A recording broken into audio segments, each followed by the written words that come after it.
Hi, welcome. Enjoy the content, subscribe, and turn on notifications. Mark Ellison had always been a quiet man. He didn't like drawing attention, and that included his feelings. He was the kind of person who believed love was shown more through actions than words. He spent hours in his office buried in spreadsheets, using that as an excuse for his constant absence at home. He said he worked so hard to give Vanessa the best life possible, but the truth was, behind the busy routine, there was a tired man trying to hold up something that had long shown signs of wear. His marriage had become a silent agreement. He took care of stability, she handled the image of a happy couple. Vanessa, on the other hand, was everything Mark couldn't be. Talkative, elegant, always surrounded by people, with a natural charm that lit up any room she walked into. Wherever she went, all eyes turned to her. And she seemed to enjoy it. At first, he found it charming. He thought it was cute how she talked to people, how easily she smiled. But over time, that charm started to bother him. Mark had seen looks that lasted too long, hugs that lingered too much, jokes that seemed to go too far. But he pretended not to notice. He preferred to believe it was just jealousy, silly stuff from his imagination. But that excuse became harder to maintain. Everything changed at the end-of-year party at Vanessa's company. She invited him in a rush, almost as if expecting him to decline. But that year, he decided to go. He wanted to spend more time with her, even if it was among co-workers he barely knew. When they arrived, he felt out of place right away. Vanessa disappeared into the crowd shortly after walking in, as if she were the hostess and he was just another stranger. He got himself a drink and stood in a corner, watching. That's when he noticed the odd behavior between her and Travis Morgan, one of her co-workers. He'd never heard that name until that moment. But seeing them together for 5 minutes was enough for him to realize there was a connection that crossed professional boundaries. They exchanged smiles that said more than any conversation. Travis lightly touched her arm while talking, and she responded with gestures that felt way too familiar. Once, when they approached the bar, Vanessa turned and pretended to look for Mark, but looked straight past him like he wasn't even there. Travis, on the other hand, shot a direct glance at Mark, like someone recognizing an obstacle in his path. There was something about Travis' attitude that really bothered Mark, a sense of confidence that overflowed. What disturbed him most was the certainty that this man knew Vanessa chose him every day, even though she was married. The coolness with which they acted, even aware of Mark's presence, triggered something inside him that had been flickering for a long time, but now screamed loudly. For the rest of the night, Mark discreetly watched the two. When Vanessa sat at a table with others, Travis somehow managed to get close. When she went to the bathroom, he followed shortly after and came back minutes later, laughing to himself. Mark considered confronting her right there, but something held him back. Maybe pride. Or maybe the desire not to lower himself in front of everyone. So he stayed quiet, faking a smile for anyone who greeted him, while deep down his chest felt heavy. On the drive back home, the silence between them was almost tangible. Vanessa kept messing with her phone and letting out short laughs. Mark asked if she had fun. She said yes, that it was a great night, and quickly changed the subject. He felt his stomach twist. That night, lying next to her, staring at the ceiling, Mark realized this wasn't about suspicion anymore. Doubt had been swallowed by instinct. Something inside him had broken. He looked to his side and saw Vanessa sleeping like everything was perfectly fine. That peaceful image filled him with silent anger. It felt like he was the intruder in his own life. Like at some point, they had switched places and he was now just a spectator in a theater where his presence no longer mattered. That's when he made a decision. For the first time, he would pursue the truth directly. No assumptions, no idealizations. He wanted facts. And he prepared himself for whatever he might find.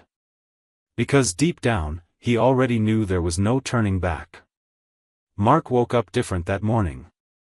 The kind of different that doesn't come from the body, but from the soul. Something had changed inside him, like a quiet part of him that had always waited for explanations had finally given up. The image of Vanessa and Travis at the party remained vivid in his mind. Those gestures she would swear were harmless, the disguised touches, exaggerated smiles, long glances, everything now seemed like an insult to his intelligence. He didn't want to feed doubts anymore.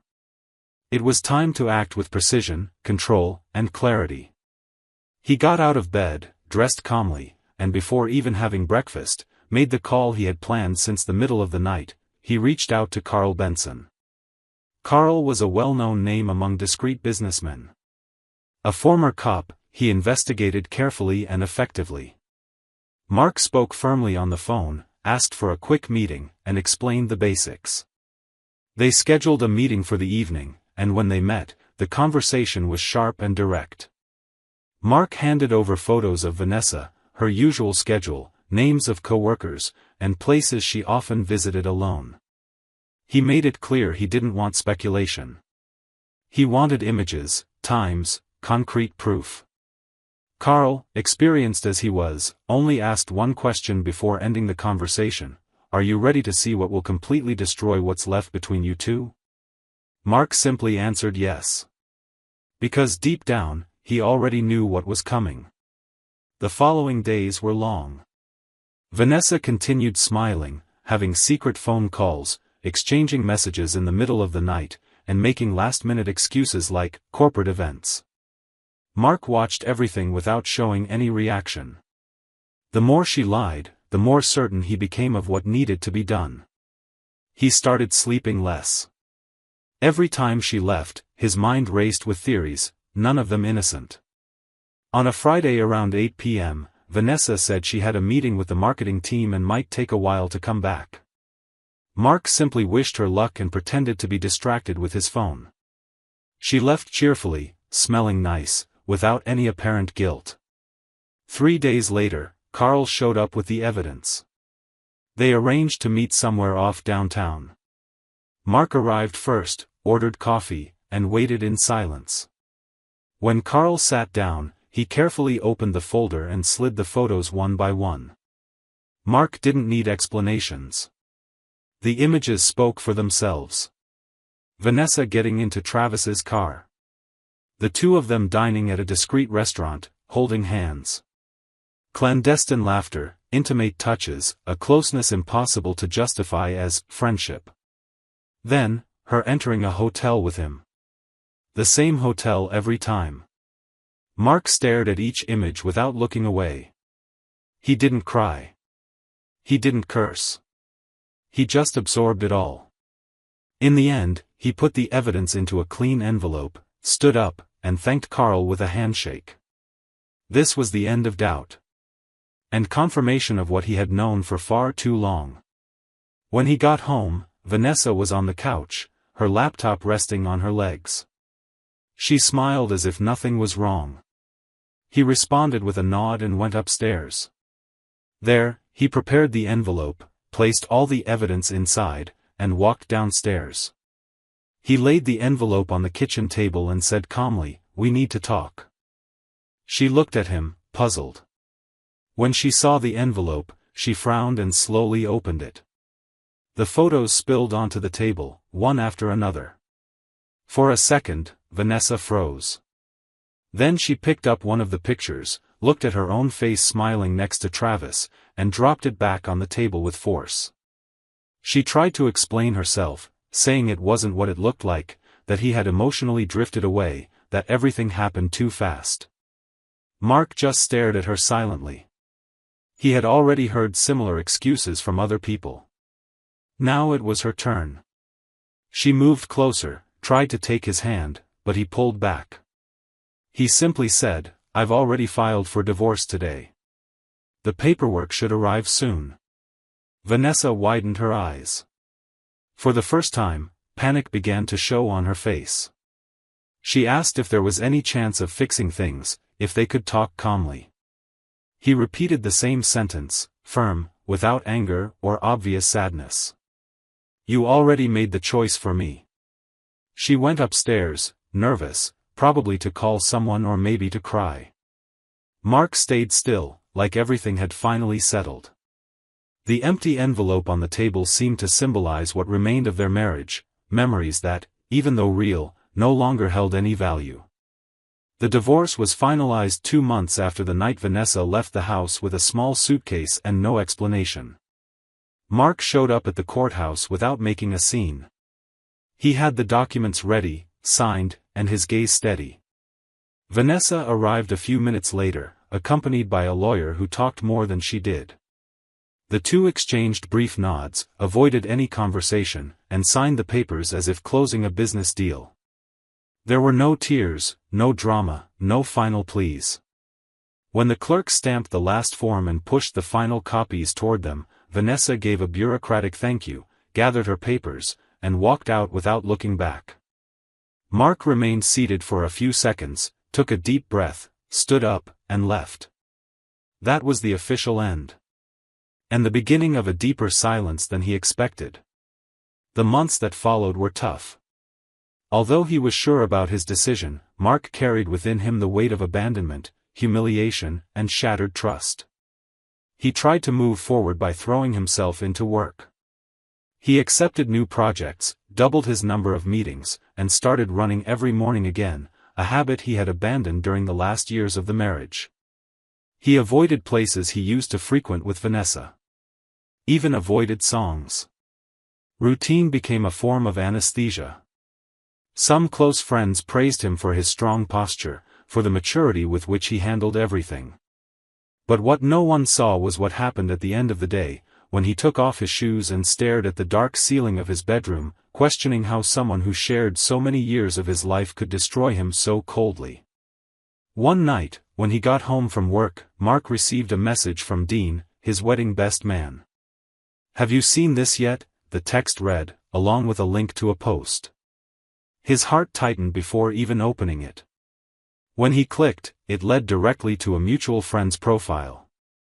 There was a series of photos in a decorated garden, with balloons, flowers, smiling guests, and a caption that hit like a punch, celebrating the sweetest engagement of the year. "Congratulations, Vanessa and Travis." Mark stared at the screen for a few seconds as if it were a hallucination. He scrolled through the photos one by one.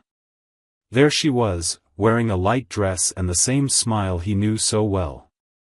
And beside her, Travis Morgan, the man who destroyed his marriage. With one hand on Vanessa's waist and the other holding a champagne glass. The last photo showed their engagement rings, followed by enthusiastic comments from friends, heart emojis, and promises of happily ever after. Mark dropped his phone on the table and stayed motionless. It didn't hurt like before. It was different. There was no longer love or longing. What rose inside him was something else. A silent outrage. How could someone cause so much damage in another person's life and then show off like they were the star of a romantic comedy? It was as if Vanessa wanted to erase everything they lived through, as if their 6-year marriage had been just a rehearsal until she found someone better. Travis, with his confident boyish smile, seemed to be displaying the trophy he stole from another man. And that stirred something in Mark he hadn't expected. For the first time, he felt the urge to act. Not out of spite. Not to win her back. But to make it clear that not every story ends with cheaters living happily while others swallow their pain in silence. The next morning, Mark went for a run like he did every Tuesday, but this time his steps were firmer, his focus sharper. Each meter covered seemed to prepare his mind for what was about to come. While the city woke up around him, he began thinking through details, names, possibilities. He started mentally mapping things out like he was building a professional project. That's what he was good at, planning.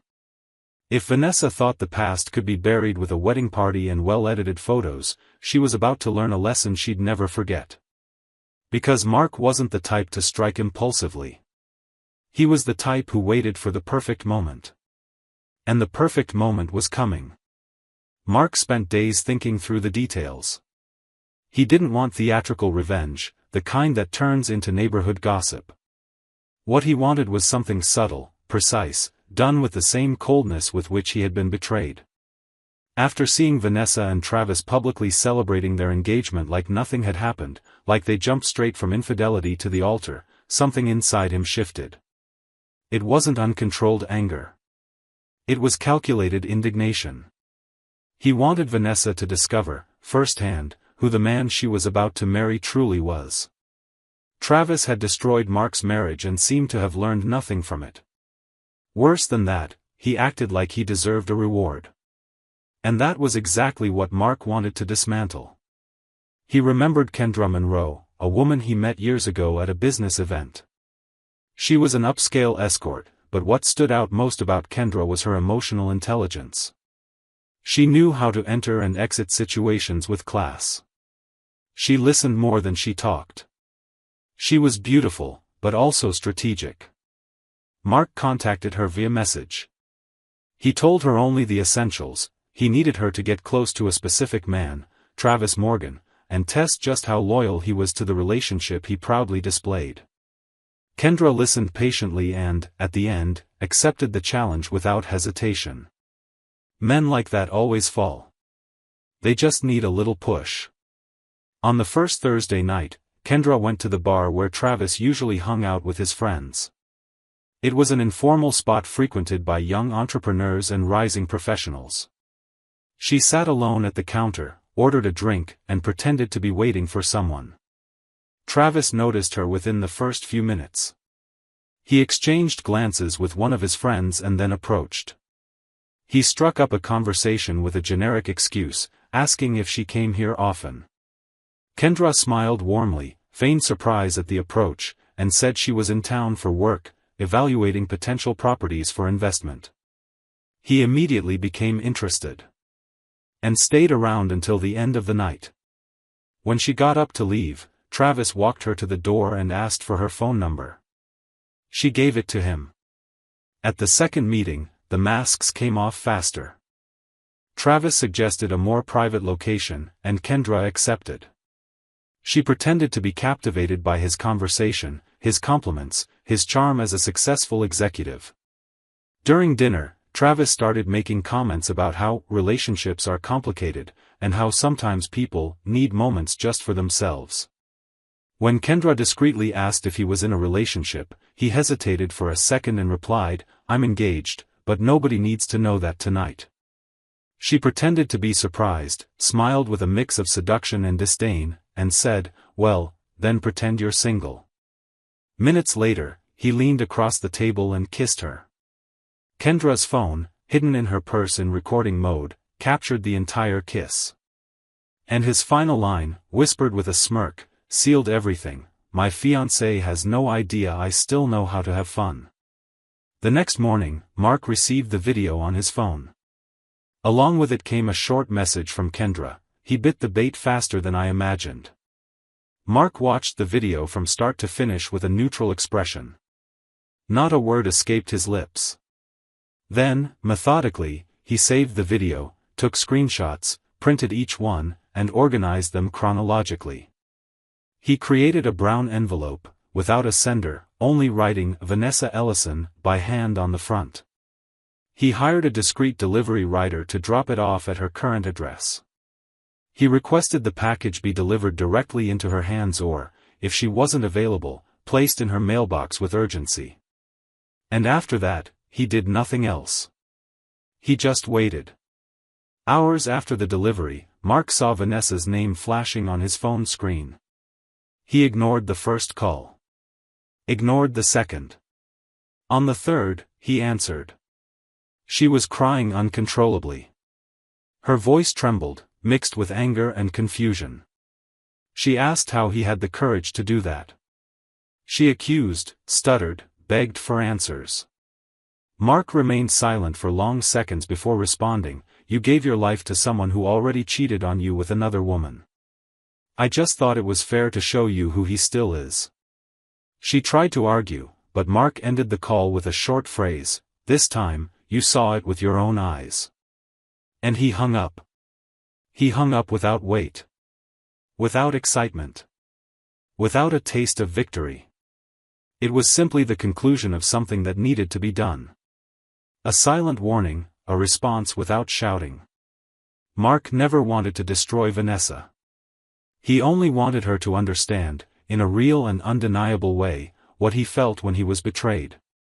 Now, it was her turn to live the impact of a truth that could no longer be undone. And Travis, well, Travis simply revealed who he had always been. The news hit like a bomb. At first, Vanessa disappeared from social media for a few days. After receiving the envelope with the proof in her hands, she was certain of two things: Travis was exactly what Mark had tried to show her all along, and she had been completely wrong about him. At first, she tried to keep up appearances. She told her closest friends it was just a need for space, that the engagement had been postponed for personal reasons. But the video started spreading. Someone, likely one of Mark's friends who heard the story, shared the content. It only took a few messages passed around private groups for the humiliation to spread like wildfire. Vanessa realized she couldn't control the narrative anymore. And so she made an unexpected decision. Late Sunday night, she posted a long message on her social media. She was direct, not hiding any names. She admitted she had destroyed a marriage by getting involved with Travis, believing she was experiencing something real. She confessed she had been betrayed by the same man just months later. And that she deserved every consequence of what she was going through. The post went viral. Thousands of comments poured in, some supporting her bravery, others reminding her that Mark's suffering came long before hers. Travis, on the other hand, became the joke among acquaintances and colleagues at his company. The situation reached management. Travis worked as a senior account manager at a financial consultancy, a role requiring professionalism, discretion, and above all, trust. He was called into an emergency meeting. Sitting in front of the executives, he tried to defend himself by calling it personal matters, unrelated to his job. But the response was harsh and direct.